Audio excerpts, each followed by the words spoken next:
거룩한 주일 주의 전에 올라오신 여러분들을 환영하고 오늘도 하나님의 큰 은혜가 있기를 주의 이름으로 축원합니다.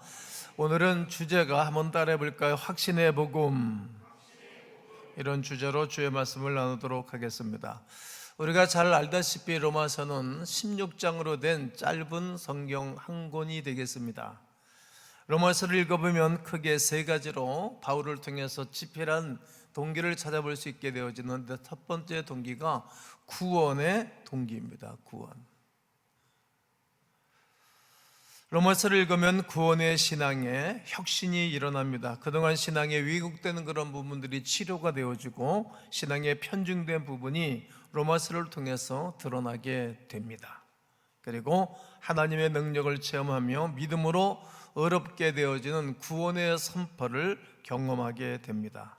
그리고 두 번째는 바울이 로마서를 선교적 동기로 집필했다는 사실을 알게 됩니다. 메시아를 거부하고 복음을 거부한 이스라엘, 그들이 구원의 역사를 누려야 되는데 그들이 교만하여 복음을 받아들이지 아니하니 바울 사도를 통해서 복음이 이방인에게로 흘러가는 겁니다. 그리고 전 세계에 이르러 이 복음이 마치 불이 붙으면 산 전체를 태우고 저 말도 태우듯이 전 세계로 흘러가는 것입니다. 그리고 세 번째는 로마서는 진정한 그리스도의 삶이 무엇인가, 그리스도의 삶이 어떻게 사는 것인가를 제시하고 있습니다.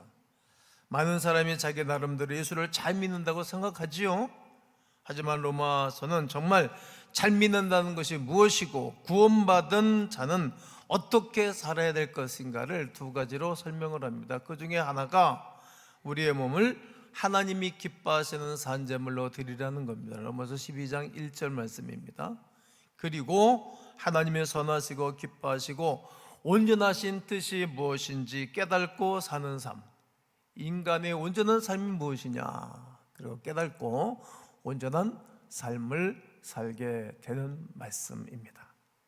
이 엄청난 두 가지 사실을 로마서로 드러냅니다. 우리는 차근차근 로마서 말씀을 들으면서 은혜를 찾게 되고 은혜를 받게 될 것입니다.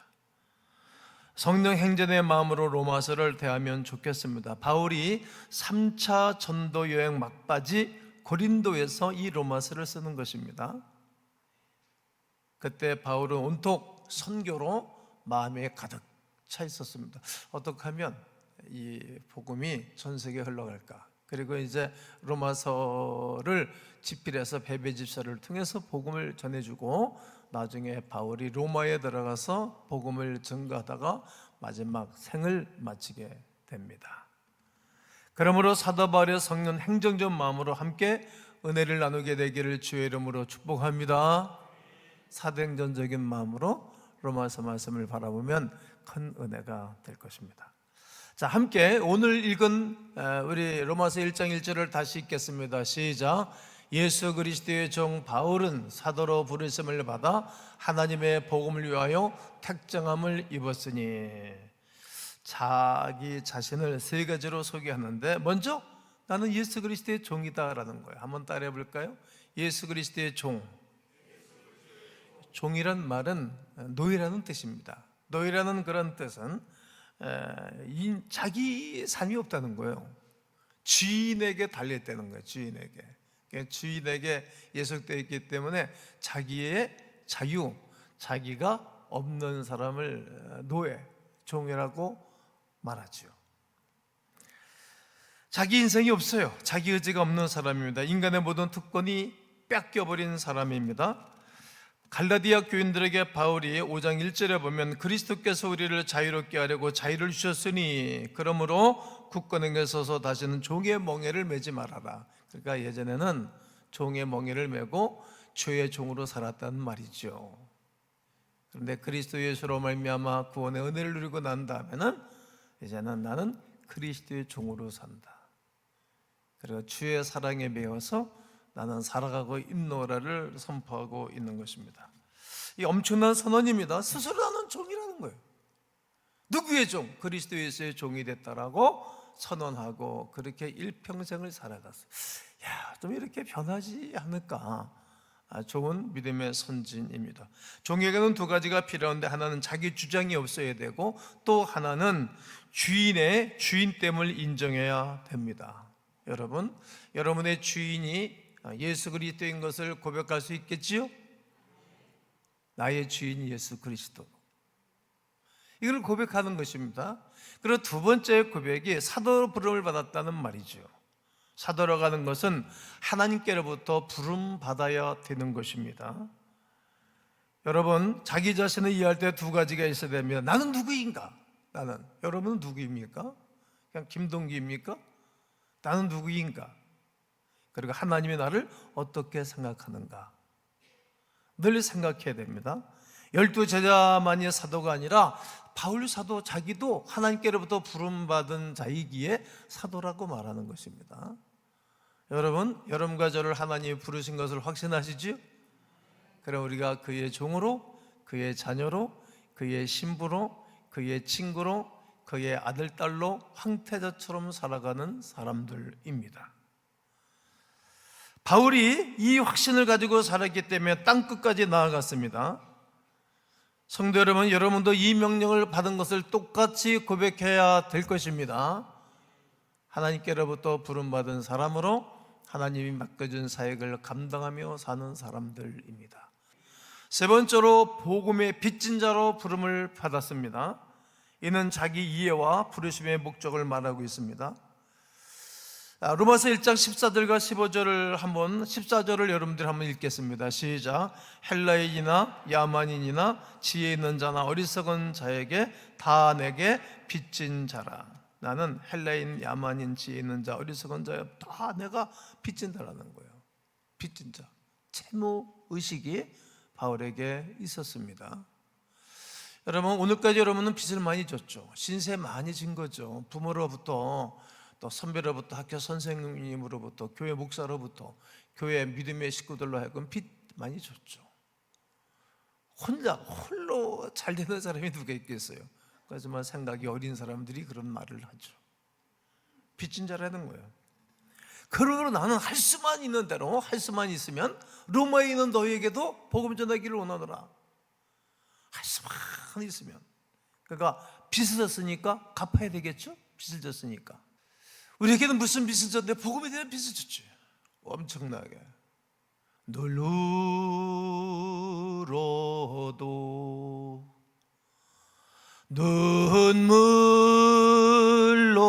눈물로서 못 갚을 줄 알아. 몸 밖에 드릴 것 없어 이 몸 바칩니다.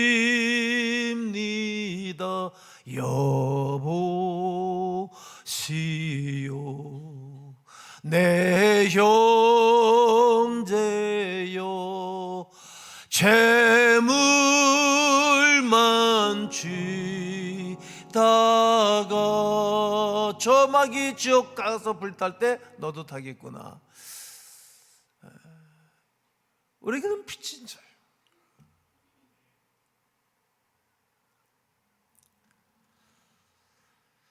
이것 때문에 하나님이 나를 사도로 부르셨고, 이 부르심 따라 일평생을 믿음으로 복음적인 삶을 살아간다는 말이죠. 내가 이 복음을 부끄러워하지 아니하노니 이 복음은 모든 믿는 자에게 구원을 주시는 하나님의 능력이 됨이라. 먼저는 유대인 그리고 헬라인에게로다. 복음이 무엇입니까? 구원을 주시는 하나님의 능력입니다. 구원을 주시는 하나님의 능력 말이죠.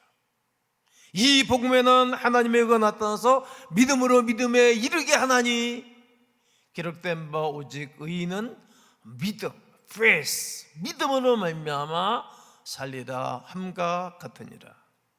복음에는 하나님의 의가 나타나는 것입니다. 사람의 의가 아닙니다. 이것이 복음입니다. 선택된 사람들을 하나님이 의롭게 하는 것입니다. 그건 하나님의 주권적인 역사십니다. 사람이 하는 것이 아니오시다. 사도 바울은 하나님의 복음을 위해 하나님께서 특별히 선택받았다고 하는 그 확신이 분명했습니다. 내가 너희 중에서 예수 그리스도와 그의 십자가에 못 박히신 것 외에는 아무것도 알지 아니하기로 작정하였습니다. 바울이 복음을 만난 이후부터 그의 전공, 그의 지식, 그의 인격, 그가 하고 싶은 모든 것들을 한마디로 이제는 말할 가치가 없다. 나는 이 일을 위해서 살아왔는데 내가 복음을 깨닫고 복음을 알고 예수를 만나고 난 다음에는 나는 그저 예수 그리스도께서 나를 위하여 십자가 못 박히신 것 외에는 알지 않기로 정했다. 너희들도 그렇게 되기를 원한다. 그러므로 바울이 편지를 써보내는 거야. 낮에는 전도, 매 맞아가면서 전도하고 굶어가면서 전도하고 밤에는 어떻게 하면 이 복음을 잘 써서 이렇게 전해줄까? 목사가 어떻게 하면 설교를 잘 준비해서 성도들이 은혜를 끼치고 깨닫게 할까? 이런 마음처럼 바울이 늘 밤도 못 자고 어떤 단어를 선택할까? 어떤 형으로 이 편지를 쓸까? 후대인들에게 이 복음서를 읽으면서 이 로마서를 읽으면서 구원의 역사에 동참하기로 하는 마음으로 이 편지를 쓰고 있는 것입니다. 여러분, 복음이 무엇입니까? 바로 예수 그리스도. 예수님은 우리 위해서 이 땅에 오신 이야기, 십자가를 지기 위해서 오셨고 그는 십자가에 못 박혀 죽으시고 다시 부활하신 이야기, 그를 믿는 자에게 구원을 주신 하나님의 의인뿐만 아니라 그를 사모하기를 원하는 사람들에게 성령세를 주셔서 성령의 능력으로 복음을 증거하게 하시는 위대한 역사가 하나님의 복음의 역사입니다. 이제 바울은 1절에서 짧게 세 단어를 자기를 설명했습니다. 어떻게 해요? 나는 예수 그리스도의 종이라는 거예요. 예수 그리스도의 종, 하나님께로부터 부름을 받았다. 나는 하나님의 복음을 위해서 사는 사람. 이것만큼 엄청난 든든한 인생의 철학은 없습니다. 인생의 삶은 없는 것입니다. 사도 바울이 예수 그리스도의 종이 되고 사도로 부름을 받고 복음을 위해 선택한 이유는 오직 한 가지, 그것은 하나님의 복음 때문이었다는 위대한 사실을 안 것입니다. 그렇다면 하나님의 복음이 무엇입니까? 하나님의 복음이라는 뜻에는 하나님께 속한 복음이라는 뜻도 있지만 하나님으로부터 온 복음이라는 뜻입니다. 복음이란 헬라어로 유앙겔리온이라는 단어인데 기쁜 소식, 좋은 소식입니다.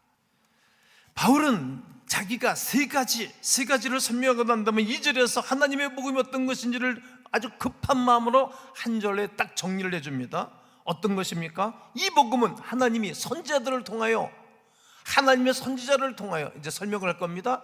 그의 아들에 관하여 설명할 겁니다. 성경에 미리 약속하신 것이라 세 가지입니다. 선지자, 그의 아들에 관하여 성경에 기록됐다는 거죠. 아담이 타락한 이후에 하나님은 곧장 원시복음을 주셨는데 창세기 3장 15절에 앞으로 여자의 후손이 너희 머리를 상하게 할 것이다. 그 여자의 후손으로 출발하는 것입니다. 그리고 역사가 쭉 지나가면서 노아의 홍수에 말하면서 노아는 의인이고 당대 완전한 자, 그는 하나님과 동행했던 사람. 놀랐습니다. 하나님과 동행했던 사람. 그리고 이후에 이제 믿음의 족장을 딱 불렀네. 믿음의 조상 아브라함을 선택하는 말씀이 창세기 12장 1절로 4절입니다. 거기서 뭐라고 말합니까? 너로 큰 민족을 이룬다. 큰 민족. 그리고 네 이름을 창대하게 한다. 그 예수 그리스도를 통해서 그 이름이 창대하게 되는 거예요. 그 모든 후손들 중에 마태복음 1장 1절에 예수님이 오신 이야기를 설명할 때, 족보 얘기를 할 때 제일 먼저 등장하는 인물이 아브라함과 다윗의 자손 예수 그리스도의 계보라는 거예요. 족보라는 뜻이죠. 아브라함을 딱 믿음의 조상을 들고 나와요. 그리고 이스라엘 백성들이, 모든 사람들이 존경하고 사모하고 원하는 왕 중에 왕 다윗 왕을 딱 들고 나옵니다. 그리고 그 가운데 예수 그리스도가 마태복음 1장 18절에 예수 그리스도의 나심은 이러하니라 그의 어머니 마리아가 여인의 후손입니다. 그의 어머니 마리아 15살 정도 되는 어린 소녀였습니다. 남자를 알지 못하는 사람.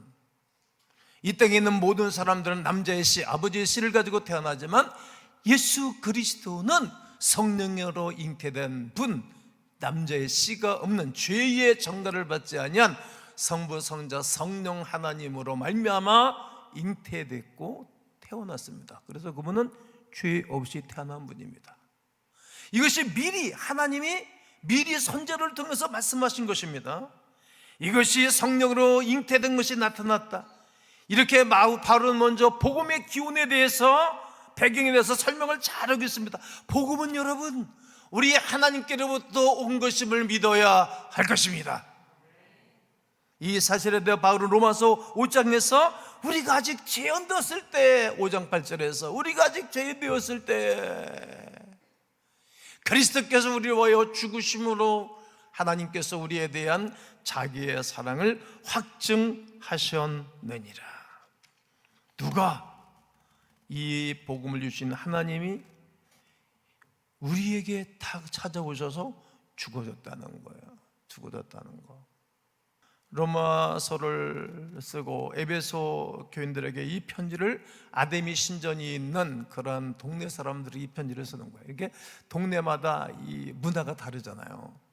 우리 대한민국도 문화가 다 다르잖아요.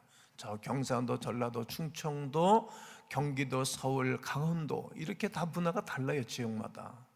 우리나라에서 절간이 제일 많은 동네가 어느 동네인지 알죠?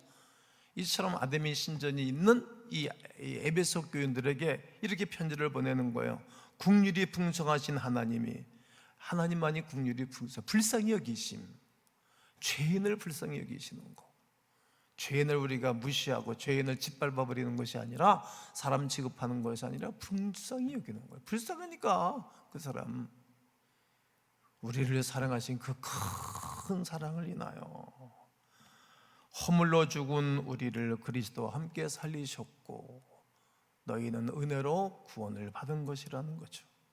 또 함께 일으키사 그리스도 안에서 함께 하늘에 앉으셨다. 여러분, 긍휼에 풍성하신 하나님이 그리스도 예수를 이 땅에 보내주시고 여러분과 저의 죄를 위하여 대신 죽어주신 그 큰 사랑이 우리에게 와 있어야 합니다. 아직까지 안 와 있는 분들은 성경을 읽고 또 설교자를 그대로 믿고 받아들이면 하나님의 성령 역사가 일어납니다. 그를 부활시켜 주신 사건, 복음은 예수 그리스도께서 다시 부활하신 위대한 사건입니다. 성경을 보면 우리를 살리신 것만이 아니라 그리스도와 함께 왕노릇 하실 것이라고 분명히 말씀하십니다. 이것이 복음입니다. 이제 바울은 복음이 무엇인가를 두 가지로 설명합니다.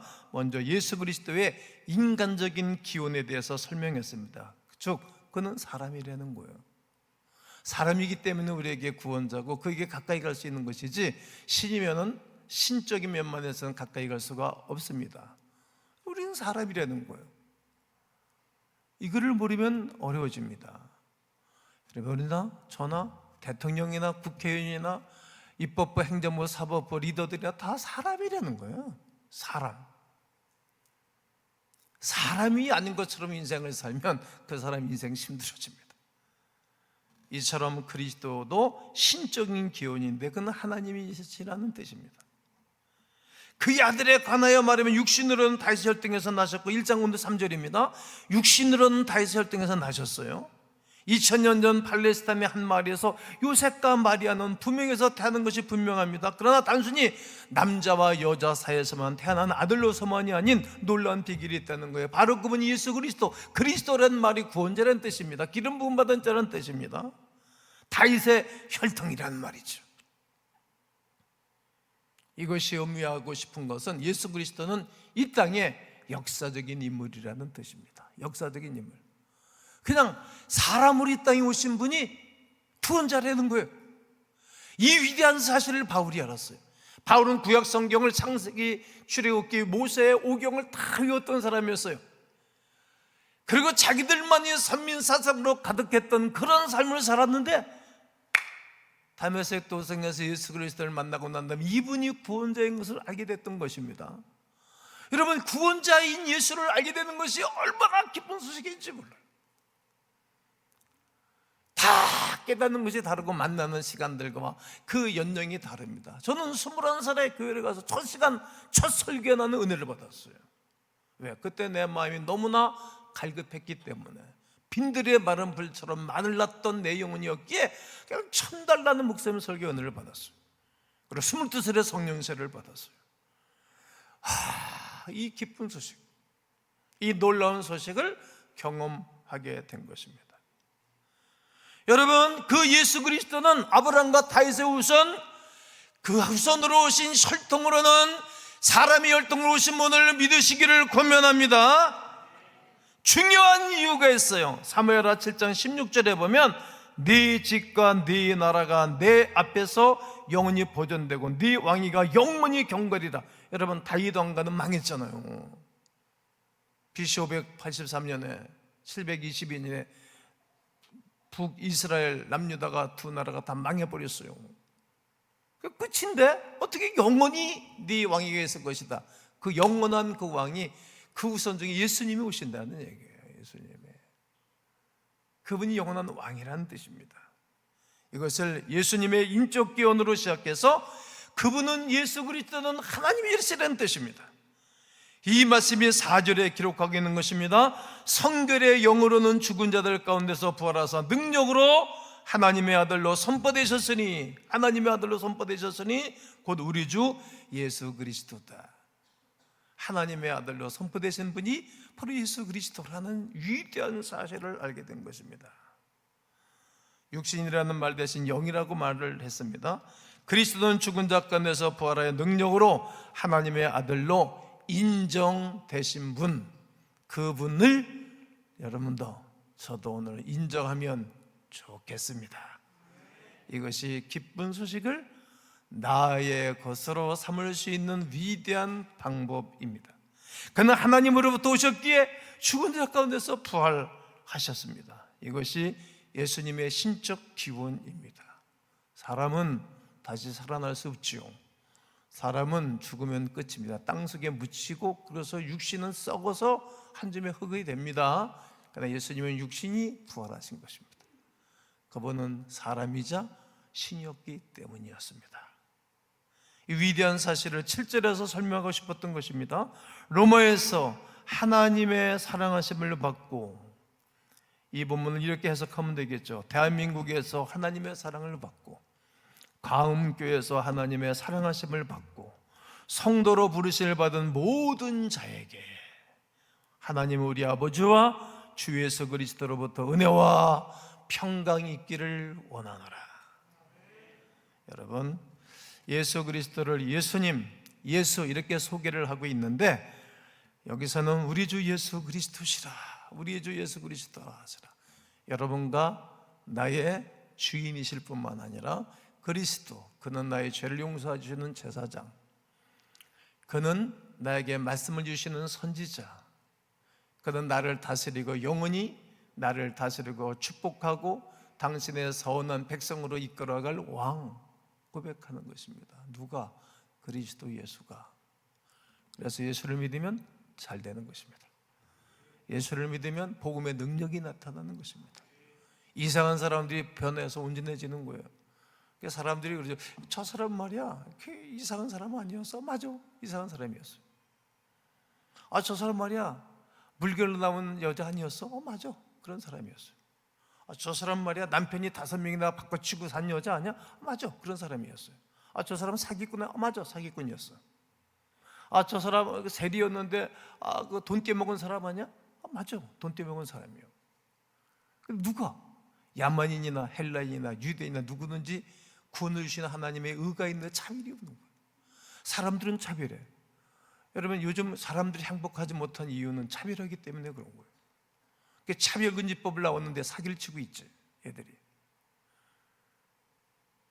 여러분, 경쟁하면 인생이 행복하지 않아. 친구끼리 경쟁하면 행복하지 않아. 한국 사람들이 너무나 경쟁하기 때문에 행복하지 않은 거예요. 나보다 더 좋은 차를 타는 사람 보면 내가 행복하지 않아. 난 뭐야 이게, 다 찌그러진 차 타고 다니고, 이게 CC가 이게 1000cc 타고 다니면 되나? 경쟁하기 때문에 행복하지 않은 거예요.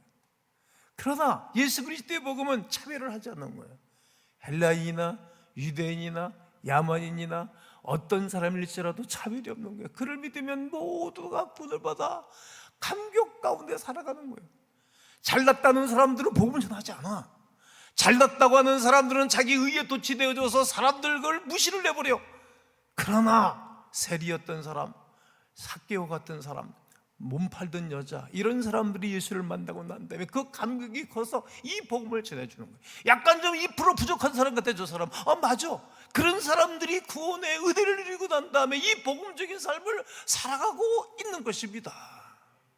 헬라이나 야만이나 그들 향한 복음에 부담이 있다면 반드시 여러분은 복음을 아는 분들입니다. 그러니까 부담감이 없으면 복음을 아는 분들이 아닙니다. 복음이 내 안에 들어와 있는 사람이 아닙니다. 그러나 만약 부담이 없다면 복음을 모르는 껍데기만 아는 사람들입니다. 그러므로 오늘 이 귀한 시간에 난 여러분들에게 이렇게 선포하고 싶습니다. 복음을 소유하십시오. 내가 마음을 열고 받아들이면 되는 것입니다. 제가 성령세를 받을 때 그냥 받아들였으니까 성령세가 그냥 임했습니다. 영수를 쓸 때도 누가 나를 도와줬습니다. 기도하면서 그냥 내가 받아들인 겁니다. 엄청나게 많은 영수를 한테 썼습니다. 그냥 받아들이는 것입니다. 지식도 받아들이는 것입니다. 안 받아들이면 이 사람은 지식이 없습니다. 수없는 교육 매체가 얼마나 많습니까? 그걸 받아들여내고 됩니다. 이처럼 복음을 받아들이는 것입니다. 여러분 중에 아직까지 복음에 대해서 나와 상관이 없다고 느끼는 분들은 조금 위에 있다가 제가 복음을 내가 제시할 것입니다. 따라하시고 받아들이고 영접하시면 놀라운 일이 생깁니다. 영광스러운 복음에 눈이 띄어져야 됩니다. 그래서 복음을 말하는 것입니다. 나는 여러분들에게 이렇게 선포하고 외치고 오늘 설교를 마치겠습니다. 난 여러분 속에 영광의 복음이 흘러들어가고 이것도 잘 되고 저것도 잘 되고 영적으로 잘 되고 자녀들도 잘 되고 교회도 잘 되고 여러분 기업도 잘 되어져서 복음으로 쓰임받는 여러분들의 생애가 되시기를 주 예수 그리스도의 이름으로 축원합니다.